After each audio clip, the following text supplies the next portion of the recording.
नमस्कार विद्यार्थी मित्रांनो, मी सीमा आपले सरस्वती प्रायमरी स्कूलमध्ये स्वागत करत आहे। आज आपण इतिहासातील 5वा चॅप्टर मानवाची वाटचाल हा बघणार आहोत। आपण मागच्या लेसनमध्ये बघितलेलंच आहे की मानव कसा निर्माण झाला किंवा एप वानरापासून मानव कसा घडत गेला। तर मग या लेसनमध्ये आपण बघूयात मानवाची वाटचाल। यामध्ये आपण पहिला पॉइंट बघणार आहोत, कुशल मानव ते आधुनिक मानव। तर यामध्ये 4 टप्प्यांमध्ये याचं विभाजन केलेलं आहे। कुशल मानव, ताठकण्याचा मानव, शक्तिमान मानव, बुद्धिमान मानव। यावरून लक्षात येईल की मानव कोणकोणत्या टप्प्यातून घडत गेलेला आहे। तर सुरुवातीला आपण बघूयात कुशल मानव। यालाच आपण काय म्हणतो, होमो हॅबिलिस। काय म्हणतो, होमो हॅबिलिस। हा काय करायचा, आपल्या हाताचा वापर कुशलतेने करायचा। हाताचा कुशलतेने वापर करणारा मानव म्हणजेच कुशल मानव होय। आलं लक्षात? याच्या अस्तित्वाचा पुरावा सर्वप्रथम आफ्रिका खंडातील टांझानिया व केनिया या 2 देशांच्या परिसरात मिळाला। यावरती प्रश्न कसा येऊ शकतो, कुशल मानवाचे अस्तित्व कोणत्या 2 देशाच्या परिसरात सर्वप्रथम मिळाले? तर कोणत्या? आफ्रिका खंडातील टांझानिया व केनिया या 2 देशांच्या परिसरात मिळाले। हे लक्षात ठेवायचे आहे तुम्हाला। त्यानंतर या मानवाचा शोध लावणाऱ्या लुई लिकी या शास्त्रज्ञाने त्याला होमो हॅबिलिस नाव दिले। या कुशल मानवाला होमो हॅबिलिस हे नाव कोणी दिले? लुई लिकी या शास्त्रज्ञाने या होमो हॅबिलिस या मानवाचा शोध लावला असे आपल्याला म्हणता येईल। या मानवाच्या अवशेषांसोबत त्याने बनवलेली हत्यारे मिळालेली आहेत।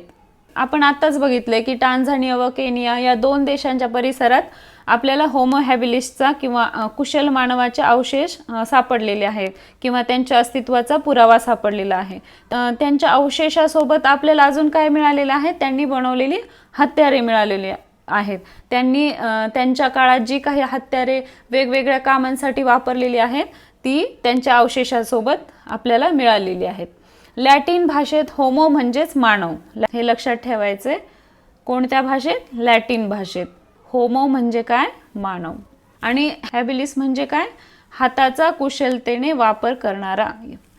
आलं लक्षात? म्हणून याला काय म्हणतात? होमो हॅबिलिस किंवा कुशल मानव। आपण एप वानर तर बघितलेलाच आहे, परंतु एप वानराच्या पुढचा टप्पा आपण बघतोय तो म्हणजेच काय? कुशल मानव। मग हा मानव काय करत होता? 2 पायावर चालू शकत होता, परंतु त्याच्या पाठीचा कणा पूर्ण ताठ होता का? नाही, त्याला थोडासा बाक होता। या ठिकाणी आपण बघू शकतो पाठीच्या कण्याला या मानवाला थोडासा बाक आहे। तर याच्यावरती प्रश्न कसा येऊ शकतो, कुशल मानवाच्या पाठीचा कणा कसा होता? कुशल मानवाच्या पाठीचा कणा पूर्ण ताठ नसून त्यात बाक होता। आले लक्षात? त्यानंतर एप वानरापेक्षा अधिक मोठा मेंदू होता। आपण मागच्या लेसन मध्ये एप वानर बघितलेलाच आहे। या ठिकाणी तुम्ही या चित्रात बघू शकता, हा एप वानर आहे। कुशल मानवाचा मेंदू या एप वानरापेक्षा मोठा होता। चेहरा व हातपायांची वैशिष्ट्ये मात्र काहीशी एप वानरासारखी होती। मग त्याचा कुशल मानवाचा किंवा होमो हॅबिलिसचा चेहरा किंवा हातापायाची वैशिष्ट्ये मात्र काहीशी एप वानरासारखीच होती, परंतु कुशल मानव 2 पायावरती चालू शकत होता। हे लक्षात ठेवायचं आहे। त्याने बनवलेली हत्यारे मोठ्या प्राण्यांची शिकार करण्यासाठी उपयोगी नव्हती। तो मोठ्या प्राण्यांची शिकार करत होता का? नाही, तर त्याने जी हत्यारे बनवलेली आहेत तर ती छोट्या प्राण्यांची किंवा इतर प्राण्याने शिकार करून उरलेले मांस खरवडणे, हाडांच्या आतील मगज मिळवणे, हाडे फोडणे यापुरतीच ही हत्यारे उपयोगी होती। या ठिकाणी तुम्ही ती हत्यारे बघू शकता। ही मोठ्या प्राण्यांची शिकार करण्यासाठी उपयोगी आहेत का? नाही। या ठिकाणी एक शब्द आलेला आहे, मगज। मगज म्हणजे काय? मगज म्हणजे हाडातील गर। मग यावरून काय निष्कर्ष काढता येईल? म्हणजेच छोट्या प्राण्यांची शिकार करणे किंवा इतर प्राण्यांनी केलेल्या शिकारीतील उरले सुरले मांस हा मानव खात असावा असे मानले जाते। म्हणजेच काय? याच्या हत्यारावरून आपल्याला असं लक्षात येते की ही हत्यारे मोठ्या प्राण्यांची शिकार करण्यासाठी उपयोगी होती का? नाही। हा मानव काय करत असे?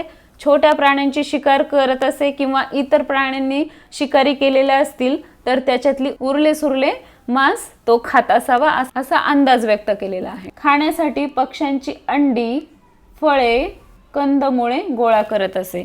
त्यानंतरचा दुसरा पॉइंट, ताठकण्याचा मानव। आपण मागचा पॉइंट कोणता बघितला?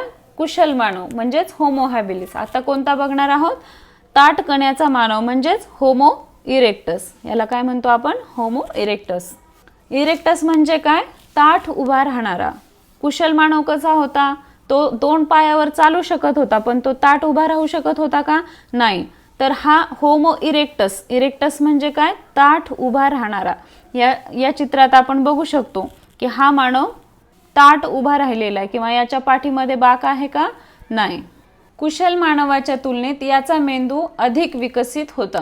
या ठिकाणी आपण काय करतोय? कंपेअर करतोय. एप वानरापेक्षा मोठा मेंदू कोणाचा होता? कुशल मानवाचा. आणि कुशल मानवाच्या पेक्षा मोठा मेंदू कोणाचा आहे? ताठ कण्याच्या मानवाचा, म्हणजेच होमो इरेक्टसचा.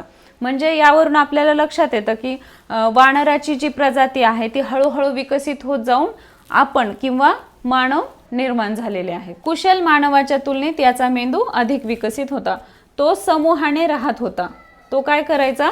समूह करून राहायचा. जंगलात लागणारे वणवे पाहून अग्नीची ओळख झाली होती. झाडांच्या जळत्या फांद्या आणून अग्नीचा वापर करण्याचे तंत्र ताठ कण्याच्या मानवाला कळले असावे. त्या काळी किंवा आताही काय होतं? जंगलामध्ये वणवे लागतात.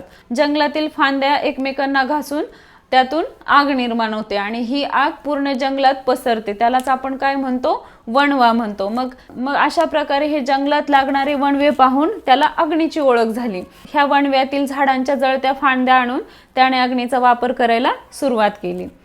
अग्नीच्या वापरामुळे अतिशीत वातावरणामध्ये ताठ कण्याच्या मानवास टिकून राहणे शक्य झाले. परंतु अग्नी निर्माण करण्याचे तंत्र त्याला साध्य झाले नव्हते. हे वाक्य खूप महत्त्वाचं आहे. त्याने अग्नीचा वापर केला, परंतु त्याने अग्नी निर्माण केला का? नाही. त्याला अग्नी निर्माण करण्याचे तंत्र साध्य झाले नव्हते. तर याच्यावरती प्रश्नही येऊ शकतो. ताठ कण्याच्या मानवाला कशाचे तंत्र साध्य झाले नव्हते? कशाचे? अग्नी निर्माण करण्याचे. आलं लक्षात? त्याची हत्यारे पूर्वीच्या हत्यारांच्या तुलनेत प्रगत आणि प्रमाणबद्ध होती. आपण कुशल मानवाची हत्यारे बघितलेलीच आहेत. त्याने तो मोठ्या प्राण्यांची शिकार करत होता का? नाही. ती हत्यारे फक्त छोटे प्राणी किंवा मांस खरवडणे किंवा हाडे फोडणे यासाठी तो हत्यारे वापरत असे. परंतु कुशल मानवाच्या तुलनेत ताठ कण्याच्या मानवाची हत्यारे अधिक प्रगत झालेली होती. या ठिकाणी आपण या होमो इरेक्टस किंवा ताठ कण्याच्या मानवाची हत्यारे बघू शकतो. तो हातकुऱ्हाडीसारखी हत्यारे बनवत. त्याने काय केलं? हातकुऱ्हाडीसारखी हत्यारे बनवली. याच्यावरती प्रश्न येऊ शकतो. हातकुऱ्हाडी कोणत्या मानवाने बनवल्या? कोणत्या? होमो इरेक्टस किंवा ताठ कण्याचा मानव. आलं लक्षात? आफ्रिका, आशिया, युरोप या खंडात ताठ कण्याच्या मानवाचे अवशेष व त्यासोबत हत्यारे मिळालेले आहेत. मग आफ्रिका खंडात, आशिया खंडात, युरोप खंडात या ताठ कण्याच्या मानवाचे अवशेष आणि त्यासोबतच त्याने वापरलेली किंवा त्या काळातील हत्यारे मिळालेली आहेत. म्हणजेच काय? तर हा मानव फक्त आफ्रिका खंडातच नाही तर आशिया आणि युरोप खंडातही अस्तित्वात होता. हे यावरून आपल्याला लक्षात येते. मग याच्यावरती प्रश्न कसा येऊ शकतो? कोणकोणत्या खंडात ताठ कण्याच्या मानवाचे अवशेष मिळाले? कोणत्या? आफ्रिका, आशिया आणि युरोप खंडात. त्यानंतर तिसरा पॉइंट, शक्तिमान मानव. यालाच काय म्हणतात? Homo Neanderthal. या ठिकाणी आपण बघू शकतो हा मानव कसा होता. याची शरीर यष्टी धिप्पाड होती. या चित्रात आपण बघू शकतो की त्याची शरीर यष्टी कशी आहे? कुशल मानव आणि ताठ कण्याच्या मानवापेक्षा धिप्पाड आहे. याचे अवशेष सर्वप्रथम जर्मनी देशातील निअँडरथल येथे मिळाले, म्हणून त्याला निअँडरथल मॅन असेही म्हणतात. हे वाक्य खूप महत्त्वाचं आहे. याचे अवशेष सर्वप्रथम कोठे सापडले? जर्मनी देशातील निअँडरथल येथे, म्हणून त्याला काय म्हणतात? निअँडरथल मॅन असेही म्हणतात. म्हणजे जर्मनी देशातील निअँडरथल एक ठिकाण आहे किंवा आपण गाव आहे असं समजूया. तर त्या ठिकाणी याचे अवशेष सापडलेले आहेत, म्हणून त्या जागेचे नाव या मानवाला दिलेलं आहे. त्यालाच आपण काय म्हणतो? निअँडरथल मॅन असेही म्हणतात. त्याचा मेंदू ताठ कण्याच्या मानवापेक्षा अधिक विकसित होता. मग आता आपण बघितलेलंच आहे, एप वानरापेक्षा कुशल मानवाचा मेंदू मोठा आणि विकसित होता.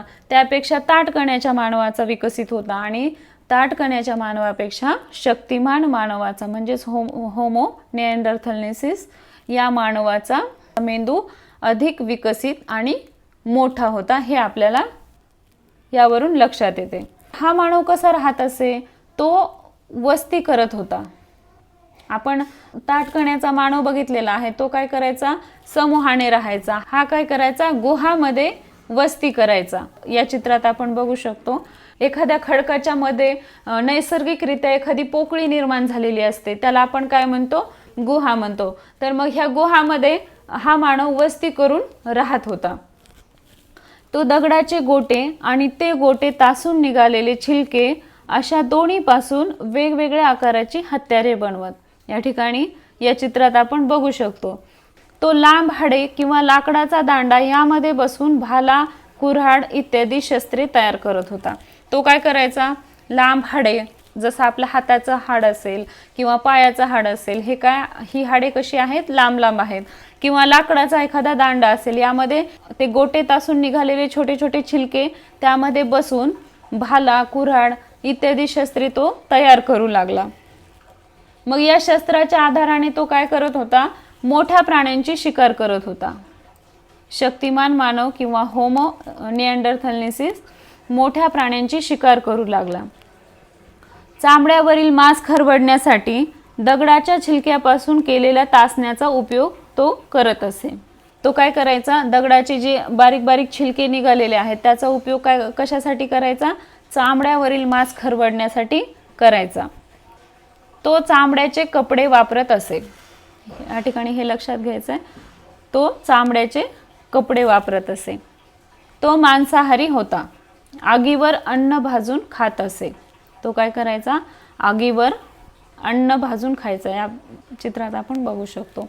म्हणजेच हा मानव काय काय करू लागला? सुधारित हत्यारे बनवू लागला, मोठ्या प्राण्यांची शिकार करू लागला, कपडे वापरू लागला, आगीवर अन्न भाजून खाऊ लागला.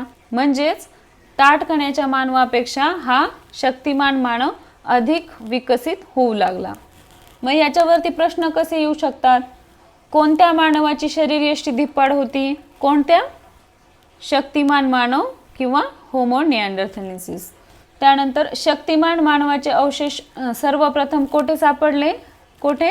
जर्मनी देशातील निअँडरथल येथे. शक्तिमान मानव कोठे वस्ती करत होता? गुहामध्ये तो वस्ती करून राहू लागला.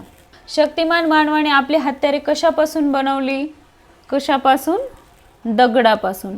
आपण या ठिकाणी बघितलेलं आहे ना, तो दगडाचे गोटे आणि ते गोटे तासून निघालेले छिलके हाडे आणि लाकडाच्या दांड्यामध्ये बसून शिकार करत होता. यासाठी कशाचा वापर करू लागला? दगडाचा. म्हणून ही हत्यारे कशाची होती? दगडाची. आलं लक्षात? अग्नी निर्माण करण्याची कला या मानवाने अवगत केली. या ठिकाणी आपण बघू शकतो ताठकण्याच्या मानवाला अग्नीचा शोध लागला होता का? नाही. तो फक्त वणवा लागलेल्या किंवा जळत्या फांद्या आणून त्याचा वापर करत असे, पण स्वतः अग्नी तयार करू शकत होता का? नाही. हा जो शक्तिमान मानव आहे तो स्वतः अग्नी तयार करू शकत होता. मग तो कशा प्रकारे अग्नी तयार करायचा?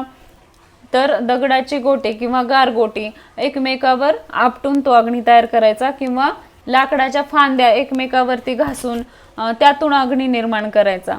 यातून काय झालं? त्याला अग्नी निर्माण करण्याची कला अवगत झाली आणि तो काय करू लागला? त्या अग्नीचा वापर करू लागला. जसं अन्न भाजणं किंवा अतिशीत वातावरणामध्ये स्वतःचं संरक्षण करणं किंवा स्वतःच्या शरीराचे तापमान नियंत्रित करण्यासाठी तो अग्नीचा वापर करू लागला. मग या ठिकाणी प्रश्न कसा येऊ शकतो? कशाची कला या मानवाने अवगत केली? कशाची? अग्नी निर्माण करण्याची कला या मानवाने अवगत केली. त्याने काही कलात्मक कौशल्ये आत्मसात केली असावी असा शास्त्रज्ञाचा अंदाज आहे. हा मानव जुजबी आवाज काढून संवादही साधत असे. म्हणजे एखादा विशिष्ट प्रकारे आवाज तो काढायचा जेणेकरून त्याचं म्हणणं समोरच्याला लक्षात येईल. यालाच काय म्हणतो आपण? एकमेकाशी संवाद साधणे. आलं लक्षात? या ठिकाणी शब्द आलेला आहे जुजबी. जुजबी म्हणजे काय? एक विशिष्ट प्रकारचा आवाज. याच्यावरती प्रश्न कसा येऊ शकतो? शक्तिमान मानव जुजबी आवाज काढून काय करत असे? काय करत असे? संवाद साधत असे. आपण एकमेकाला बोलून संवाद साधतो की नाही? मग आपली एक विशिष्ट प्रकारची भाषा आहे. आपण जसं मराठी बोलतो, इंग्लिश बोलतो, हिंदी बोलतो, ही आपली काय एक विशिष्ट प्रकारची भाषा आहे. तसं त्या काळी एक अशी भाषा अवगत होती का? नाही. तो फक्त एक विशिष्ट प्रकारचा आवाज काढायचा आणि एकमेकांना संवाद साधायचा. समूहातील सदस्य मृत झाल्यास त्याचे दफन केले जात असे. त्या व्यक्तीसोबत हत्यारे, प्राण्यांची शिंगे या वस्तू पुरत, तसेच त्याच्या अंगाला लाल रंगाची माती चोळत असे. त्यावरून शक्तिमान मानवाच्या काळात मृत व्यक्तीच्या दफनासंबंधीचे काही विधी प्रस्थापित झाले होते हे दिसून येते. या ठिकाणी आपण या चित्रात बघू शकतो. तर हा शक्तिमान मानव काय करत असे, त्याच्या समूहातील एखादा सदस्य मृत झाला असेल तर त्याचे दफन केले जाईल. दफन म्हणजे काय, जमिनीखाली गाडणे किंवा पुरणे असे आपल्याला सांगता येईल. तसेच त्या व्यक्तीसोबत हत्यारे, प्राण्यांची शिंगे या वस्तू पुरत. त्या व्यक्तीसोबतच काय केलं जाईल, त्या व्यक्तीने वापरलेली हत्यारे किंवा प्राण्यांची शिंगे या वस्तू त्याच्यासोबतच मातीमध्ये पुरत असे. तसंच त्याच्या अंगाला लाल रंगाची माती चोळत असे. पुरताना काय करायचे, त्याच्या पूर्ण अंगाला लाल रंगाची माती चोळत असे. म्हणजेच यावरून आपल्याला असं लक्षात येईल की दफनासंबंधी त्या काळी काही विधी प्रस्थापित झालेले होते. आलं लक्षात. कालांतराने काही मानव आफ्रिकेतून युरोप व आशिया खंडात स्थलांतरित झाले. काही कालांतराने काय झालं, हा आफ्रिकेतून युरोप व आशिया खंडात स्थलांतरित होऊ लागला. स्थलांतर करताना भिन्न वातावरणाला सामोरे जावे लागल्यामुळे जगण्याच्या व अन्न मिळवण्याच्या नवीन पद्धती आत्मसात केल्या. मग स्थलांतर करताना काय झालं, काही ठिकाणी थंड वातावरण असेल, काही ठिकाणी खूप पाऊस असेल, काही ठिकाणी खूप उष्ण वातावरण असेल किंवा अजून काही इतर नैसर्गिक आपत्ती असतील, नैसर्गिक संकटे असतील, या सगळ्या वातावरणाशी त्याला तोंड द्यावे लागत होते. त्यातूनच त्यांनी जगण्याच्या व अन्न मिळवण्याच्या नवीन पद्धती आत्मसात केल्या. म्हणजेच अनेक ठिकाणी पाऊस असेल तर त्या पावसापासून स्वतःचं कसं रक्षण करायचं, किंवा अनेक ठिकाणी थंडी असेल तर आगीचा उपयोग करून स्वतःचं रक्षण कसं करायचं, हे हा मानव हळूहळू शिकत गेला आणि स्थलांतरित होऊ लागला. त्यानंतर हत्यारांच्या पद्धतीतही सुधारणा झाली. मग हे सर्व एकदमच झालं का, नाही, यासाठी हजारो वर्षाचा काळ जावा लागला. त्यानंतर हे सर्व बदल आपल्याला या मानवात दिसून आले. मग काय झालं, शक्तिमान मानव व बुद्धिमान मानव काही काळ युरोपमध्ये बरोबरीने राहत होते. शक्तिमान मानव व बुद्धिमान मानव. मग काय झालं, काही ठिकाणी शक्तिमान मानवामध्ये अधिक बदल होत जाऊन बुद्धिमान मानव निर्माण झाले आणि काही ठिकाणी शक्तिमान मानव तसेच राहिले आणि काही ठिकाणी या शक्तिमान मानवामध्ये अजून बदल होऊन बुद्धिमान मानव निर्माण झाले. मग हे दोन्ही मानव युरोपमध्ये बरोबरीनेच राहू लागले. या दोन्ही मानव समूहामध्ये संघर्ष होत असे. मग शक्तिमान मानव आणि बुद्धिमान मानवामध्ये काय होऊ लागलं, संघर्ष किंवा भांडणं होऊ लागली. मग पर्यावरणाशी, त्यातील बदलांशी जुळवून घेता न आल्यामुळे शक्तिमान मानवाचे अस्तित्व संपुष्टात आले. मग शक्तिमान मानवाचे अस्तित्व कसे संपुष्टात आले, पर्यावरणाशी, त्यातील बदलांशी जुळवून घेता न आल्यामुळे. काय झालं, शक्तिमान मानवाचे अस्तित्व संपुष्टात आले. सुमारे 30,000 वर्षापूर्वी असे घडले हे कर्ब 14च्या आधारे सांगितले जाते. कशाच्या आधारे, कर्ब 14च्या आधारे. कर्ब 14 किंवा C14 किंवा कार्बन 14 ही पद्धत आपण मागच्या चॅप्टरमध्ये बघितलेलीच आहे. तर यावरून काय लक्षात येतं, या मानवाचे अस्तित्व 30,000 वर्षापूर्वी संपुष्टात आले. हे आपल्याला या C14च्या आधारे समजते. मग या ठिकाणी आपल्याला एक प्रश्न येऊ शकतो, शक्तिमान मानवाचे अस्तित्व संपुष्टात का आले? का आले?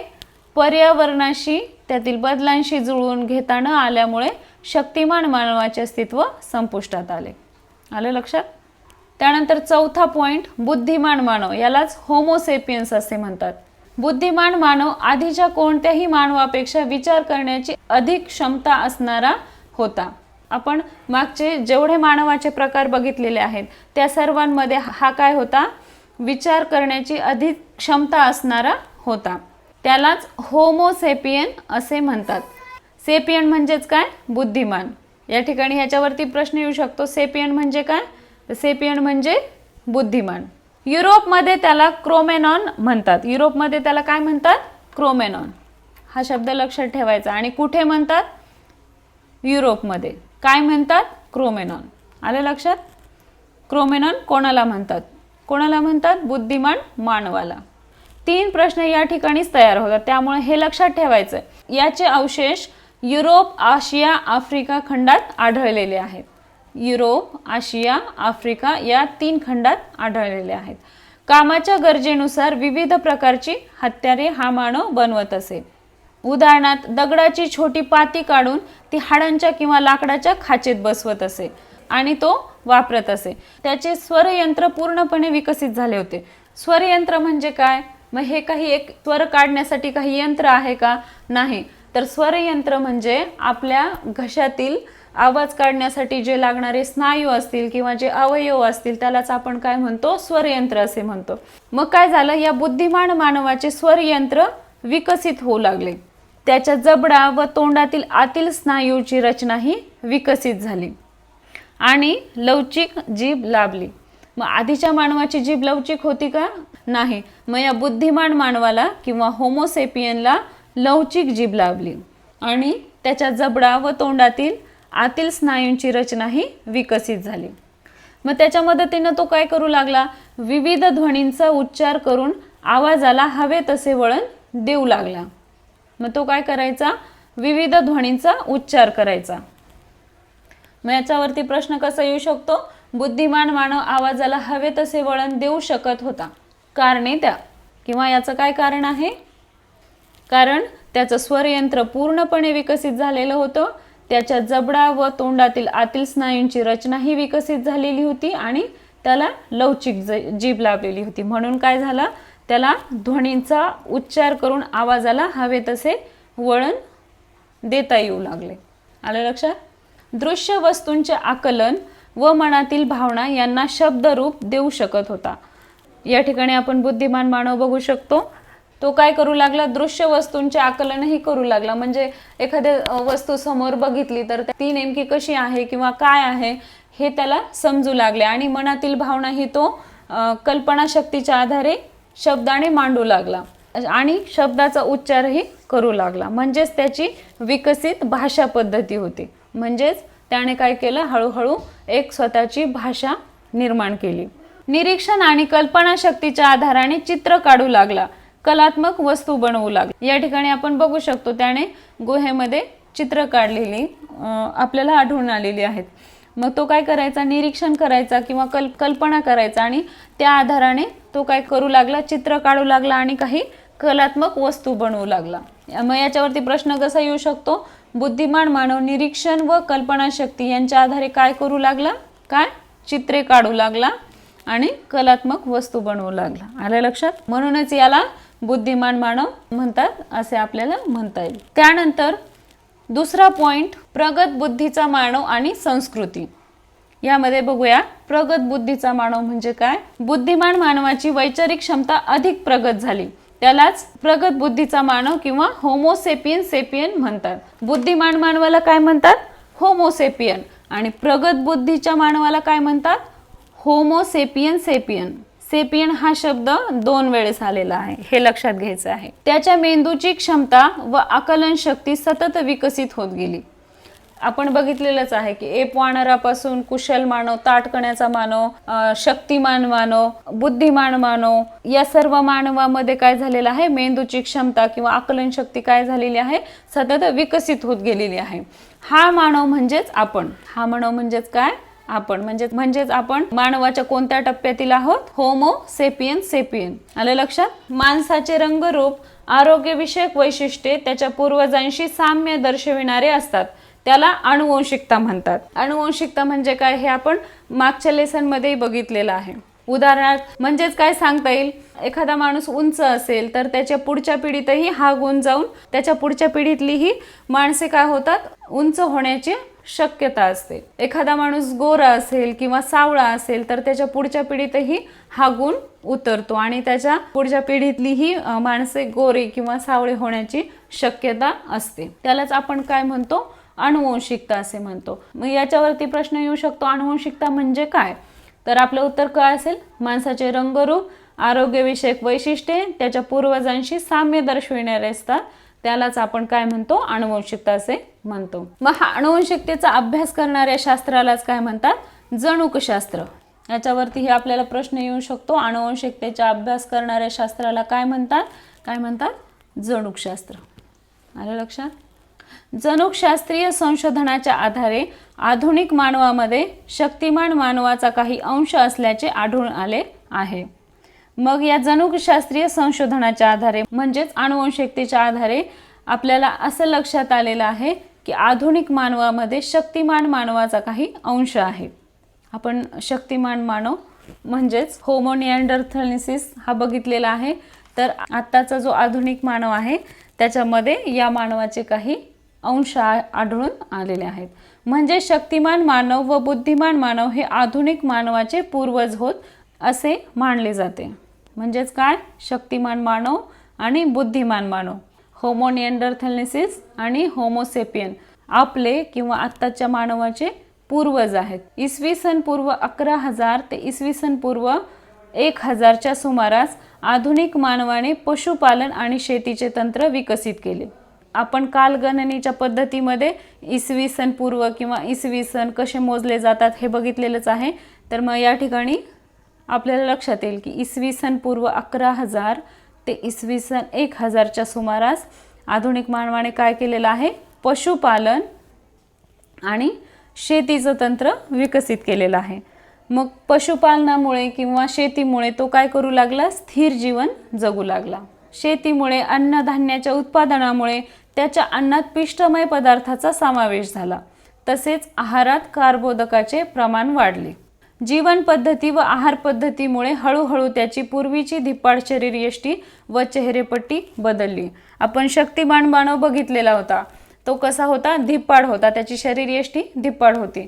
परंतु तो काय करत असे, प्राण्यांची शिकार करत असे किंवा मांस खात असे. त्याची जीवन पद्धती वेगळी होती आणि आहार पद्धती ही वेगळी होती. मग हळूहळू प्रगत बुद्धीच्या मानवाच्या आहारात बदल होऊ लागला. तो जास्त पिष्टमय पदार्थ आणि कार्बोदक असणारे पदार्थ खाऊ लागला. म्हणून त्याच्या शरीरयष्टीत किंवा चेहरेपट्टीत हळूहळू बदल होऊ लागला. आधुनिक मानव फक्त अन्नाची गरज भागवून थांबला नाही, तर कल्पकता, बुद्धिकौशल्य आणि हस्तकौशल्य यांच्या आधारे स्वतःचे जीवन समृद्ध करण्याच्या प्रयत्नात मानवी संस्कृती उदयास आली. मग आपण बघितलेलंच आहे की कुशल मानव, ताठ मानव किंवा शक्तिमान मानव यांनी काय केलंय, फक्त स्वतःची भूक भागवण्याचं काम केलेलं आहे. परंतु यामध्ये हळूहळू बदल होत जाऊन प्रगत बुद्धीच्या मानवाने काय केलेलं आहे, फक्त अन्नाची गरज भागवूनच, म्हणजे पोट भरण्याचाच विचार केला का नाही, अन्नाची गरज भागून थांबला नाही, तर कल्पकता, बुद्धी कौशल्य आणि हस्तकौशल्य यांच्या आधारे स्वतःचे जीवन समृद्ध करण्याचा प्रयत्न केला. म्हणजे उदाहरणार्थ आपल्याला सांगता येईल की त्याने मातीची भांडी बनवायला सुरुवात केली, अधिक प्रगत हत्यारे बनवायला सुरुवात केली, आगीचा वापर वेगवेगळ्या ठिकाणी करून जीवन अधिक सोपं करण्यास सुरुवात केली. मातीपासून किंवा प्राण्यांच्या हाडांपासून हत्यारे बनवली, दागिने बनवली. अशा प्रकारे त्याने काय केलं, स्वतःच्या बुद्धीचा वापर करून, कल्पनेचा वापर करून आणि हाताचा वापर करून स्वतःचे जीवन समृद्ध करण्याचा प्रयत्न केला. आणि यातूनच काय झालं, मग मानवी संस्कृती उदयास आली. मग यावरती प्रश्न कसा येऊ शकतो, कशाच्या उत्पादनामुळे त्याच्या अन्नात पिष्टमय पदार्थाचा समावेश झाला, कशाच्या, शेतीमुळे, अन्नधान्याच्या उत्पादनामुळे प्रगत बुद्धीच्या मानवाच्या अन्नात पिष्टमय पदार्थाचा समावेश झाला. आय होप तुम्हाला चॅप्टर समजला असेल. आपल्या चॅप्टरच्या खाली निळ्या रंगाच्या बॉक्समध्ये हे तुम्हाला माहीत आहे का या कॅप्शन खाली काही अतिरिक्त माहिती दिलेली आहे, तर ती बघूयात. मानवी उत्क्रांतीच्या इतिहासाची मांडणी ही पूर्णतः मानवी हाडांच्या आतापर्यंत उजेडात आलेल्या अश्मीभूत अवशेषांवर अवलंबून आहे. मग हे मानवी उत्क्रांतीच्या इतिहासाची मांडणी कशावर अवलंबून आहे किंवा कशाच्या आधारे आपण ही मांडणी करतो, अश्मीभूत अवशेषांवर. मग अश्मीभूत अवशेष म्हणजे काय, अश्म म्हणजे काय, दगड. मृत प्राण्यांच्या शरीराचे विघटन होऊन त्यांची हाडे विखुरली जातात, हळूहळू ती मातीत गाडली जातात. वर्षानुवर्ष मातीखाली राहिल्यामुळे हाडांच्या सछिद्र पोकळ्यांमध्ये मातीमधील खनिजे जमा होतात.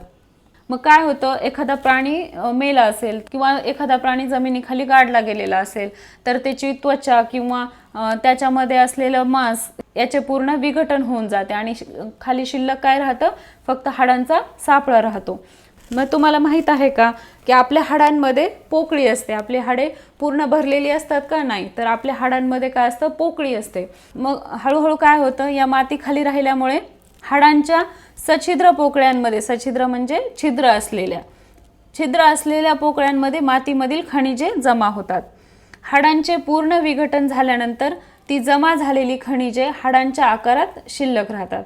मग काय होतं, हळूहळू खूप वर्ष लोटल्यानंतर त्या हाडांचंही विघटन होतं किंवा हाडेही पूर्ण नष्ट होतात आणि काय राहतं, जी मातीमधील खनिजे त्या हाडांचा आकार घेतलेली आहेत ती शिल्लक राहतात.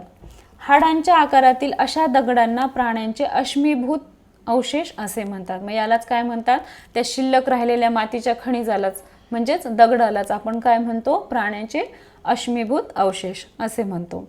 आफ्रिका, आशिया आणि युरोपमधील विविध देशांमध्ये अशा प्रकारचे प्राण्यांचे अश्मीभूत अवशेष मिळालेले आहेत. कोणकोणत्या खंडामध्ये मिळाले आहेत? आफ्रिका, आशिया आणि युरोपमध्ये. मानवाच्या उत्क्रांतीचा क्रम अशा अश्मीभूत अवशेषांच्या आधारे मांडता येतो, परंतु त्यासाठी आवश्यक असलेले सर्व दुवे अजून मिळालेले नाहीत. मिळालेल्या अवशेषांच्या आधारे असे दिसते की मानवी उत्क्रांती एका पूर्वज प्रजातीतून पुढची प्रजाती अशा एकरेखीय क्रमाने झाली नाही. एखादी पूर्वज प्रजाती उत्क्रांत होत असताना कदाचित तिच्या अनेक शाखा निर्माण झाल्या, त्यातील काही नष्टही झाल्या. यावरून असं लक्षात येतं की एखादी पूर्वीची प्रजाती आहे, जसं एप वानर आहे, त्यातूनच कुशल मानव, ताठकण्याचा मानव, शक्तिमान मानव, परत बुद्धिमान मानव हे असा क्रमाने तयार झालेला आहे का? नाही. तर शास्त्रज्ञाच्या म्हणण्यानुसार म्हणजे एखादी पूर्वज प्रजाती उत्क्रांत होत असताना कदाचित तिच्या अनेक शाखाही निर्माण झालेल्या असाव्या. म्हणजे एप वानरापासून पुढची प्रजाती निर्माण होण्यासाठी अनेक शाखा निर्माण झालेल्या असाव्या. त्या शाखेमधले ते प्राणी नष्ट पाहून फक्त कुशल मानवाचीच प्रजातीच फक्त उरली असावी, असं या शास्त्रज्ञांचं म्हणणं आहे. या प्रजातीच्या विविध शाखा उत्क्रांतीच्या क्रमात एकमेकींशी नेमक्या कशा जोडलेल्या होत्या हे सद्यस्थितीत सांगणे शक्य नाही. मात्र मानवी संस्कृतीच्या वाटचालीतील टप्पे या दृष्टीने काही प्रजातींचा विचार करणे महत्त्वाचे ठरते. मानवाने घडवलेली हत्यारे आणि इतर वस्तू यांच्या आधारे मानवी संस्कृतीच्या इतिहासाची मांडणी करणे शक्य होते. म्हणून कुशल मानव, ताठकण्याचा मानव, शक्तिमान मानव, बुद्धिमान मानव या 4 प्रजातींचा विचार आपण या पाठात केलेला आहे. या ठिकाणी काय सांगितलेलं आहे? कुशल मानव, ताठकण्याचा मानव, शक्तिमान मानव आणि बुद्धिमान मानव. तर ह्या 4च प्रजाती उत्क्रांत झालेल्या आहेत का? नाही. तर या 4 टप्प्याच्या मध्ये अजून काही प्रजाती उत्क्रांत झालेल्या आहेत, परंतु त्याचे आपल्याला पुरावे मिळालेले नाहीत किंवा त्यांचे काही अवशेष मिळालेले नाहीत. म्हणून आपण ह्या 4 प्रजाती ग्राह्य धरतो आणि आपण त्याचा या पाठात अभ्यास केलेला आहे. मानवाच्या शरीर रचनेची वैशिष्ट्ये. पृष्ठवंशीय वर्गातील इतर प्राण्यांपेक्षा मानवाच्या शरीर रचनेची वैशिष्ट्ये काही बाबतीत वेगळी आहेत. त्या वैशिष्ट्यामुळे तो इतर पृष्ठवंशीय प्राण्यांपेक्षा वेगळा ठरतो. त्यातील काही प्रमुख वैशिष्ट्ये पुढील प्रमाणे आहेत. मागच्या लेसनमध्ये आपण बघितलेलंच आहे. अपृष्ठवंशीय प्राणी, पृष्ठवंशीय प्राणी. पृष्ठवंशीय प्राणी म्हणजे काय? ज्याला की पाठीचा कणा आहे असा. तर मानवाला पाठीचा कणा आहे का? होय, मानवाला पाठीचा कणा आहे. इतर प्राण्यांनाही पाठीचा कणा आहे, जसं हत्ती असेल, कुत्रा, मांजर किंवा इतर दुसरे प्राणी असतील त्यांनाही पाठीचा कणा आहे. आपल्यालाही पाठीचा कणा आहे. मग आपण सगळे सारखेच आहोत का? नाही. आपली काही वेगळी वैशिष्ट्ये आपण बघूयात. मानवाला ताठ उभे राहणे शक्य झाले, त्यामुळे तो 2 पायावर उभा राहू लागला. इतर पृष्ठवंशीय प्राणी ताठ उभे राहू शकत नाहीत, त्यामुळे ते 4 पायावर चालतात. मानवाला काय झालं? ताठ उभं राहणं शक्य झालं, म्हणून तो काय करू लागला? 2 पायावर चालू लागला आणि पुढच्या पायांचा म्हणजेच आपले जे हात आहेत त्याचा वापर आपण इतर कारणांसाठी करू लागलो. तसं इतर प्राण्यांचं आहे का? ते 2 पायावर चालू शकतात का? किंवा त्यांचा पाठीचा कणा ताठ होऊ शकतो का? नाही. म्हणून ते काय करतात? 4 पायावर चालतात. मानव ताठ उभा राहून 2 पायावर चालतो, त्यामुळे मूळच्या 4 पायापैकी पुढच्या 2 पायांचा उपयोग त्याला हात म्हणून करता येऊ लागला. मानवाच्या हाताच्या पंजाची रचना इतर प्राण्यांच्या पुढच्या 2 पायापेक्षा वेगळी झाली. मानव काय करू लागला? ताठ उभा राहू लागला. त्यामुळे जो मूळचे पाय, जे आपण म्हणतो ना प्राणी 4 पायावर चालतात, तर मानवही एक प्राणीच आहे. मग तो ताठ उभा राहिल्यामुळे जे पुढचे 2 पाय आहेत, ज्याला की आपण आता हात म्हणतो, मग त्या आपल्या हाताची किंवा आपल्या हाताच्या बोटांची रचना इतर प्राण्यांपेक्षा वेगळी होऊ लागली. त्याचा वापर आपण अधिक चांगल्या प्रकारे करू लागलो. मानवाला हाताचा अंगठा इतर 4 बोटांपुढे आणून 4ही बोटांपुढून आत बाहेर फिरवता येतो. त्यामुळे त्याला वस्तूंवर विविध रीतीने पकड आणि लवचिक पकड घेता येते. या वैशिष्ट्यामुळे त्याला इतर प्राण्यांना करता न येणारी हस्तकौशल्याची कामे करता येतात, वस्तू घडवता येतात. म्हणूनच त्याला साधने, हत्यारे, अवजारे निर्माण करणारा प्राणी असे म्हणतात. तुम्ही कधी बघितलेलं आहे का इतर प्राणी आपली स्वतःची हाताची बोटे वळवत आहेत किंवा तर काही वस्तू बनवण्यासाठी वापर करत आहेत? नाही. तर हे काम फक्त कोणाला जमतं? मानवाला. कारण मानवाच्या हाताचा पंजा किंवा हाताचा अंगठा हा आत बाहेर फिरू शकत होता, म्हणून आपण हाताने एखाद्या वस्तूवरची पकड घट्ट किंवा सैल करू शकतो किंवा आपल्या हाताने काही वस्तू घडवू शकतो. मानवाच्या मेंदूची क्षमता इतर प्राण्यापेक्षा अधिक आहे. तो इतर प्राण्यांच्या तुलनेत अधिक विचार करू शकतो. मानवाचा मेंदू काय आहे? विकसित आहे. त्यामुळे तो विचार करू शकतो, कल्पना करू शकतो. मानवाच्या चेहऱ्याच्या स्नायूंची रचना अशी आहे की तो मनातल्या भावना चेहऱ्यावर व्यक्त करू शकतो. आता जे इमोजी बघतोय किंवा स्माइलीज बघतोय, या इमोजी कशावरून निर्माण झालेले आहेत? आपल्या चेहऱ्यावरच्या हावभावावरूनच हे इमोजी आपण तयार केलेले आहेत. का इतर प्राणी हसू शकतात का? नाही. इतर प्राण्यांना राग आल्यावर त्यांच्या चेहऱ्याचे हावभाव बदलतात का? नाही. हे फक्त कोणाला शक्य आहे? मानवाला. आलं लक्षात? विविध ध्वनींचा उच्चार करता येण्यासाठी उपयुक्त अशा स्वरयंत्राची आणि तोंडाच्या आतील इतर स्नायूंची रचना तसेच लवचिक जीभ मानवाला लाभलेली आहे. परंतु मानवामध्ये असे स्वरयंत्र विकसित होऊन त्याला बोलता येण्यासाठी हजारो वर्षाचा कालावधी जावा लागला आहे. तर मानवाला काय झालंय? त्याचं स्वरयंत्र विकसित होण्यासाठी हजारो वर्षांचा काळ लागलेला आहे. सुरुवातीचा मानव बोलू शकत होता का? नाही. त्याच्यामध्ये हळूहळू बदल होत जाऊन स्वरयंत्र हळूहळू विकसित होत जाऊन आणि जीभ लवचिक होत जाऊन त्याला बोलता येणे शक्य झाले आहे. पण हे सर्व होण्यासाठी खूप वर्षांचा काळ जावा लागला आहे. इतर प्राणी बोलू शकतात का? नाही. तर एक विशिष्ट प्रकारचा आवाजच फक्त ते काढू शकतात, जसे कुत्र्याचं भुंकणं असेल, मांजरीचं म्याव म्याव करणं असेल. याच्या व्यतिरिक्त हे प्राणी दुसरे आवाज काढू शकतात का? नाही. कारण त्यांचं स्वरयंत्र किंवा तोंडातील स्नायूचा विकास झालेला आहे का? नाही. म्हणून हे फक्त मानवालाच शक्य आहे. आलं लक्षात? आय होप तुम्हाला चॅप्टर समजला असेल. अशाच नवनवीन व्हिडिओसाठी चॅनलला लाईक करा, शेअर करा, सबस्क्राईब करा. धन्यवाद.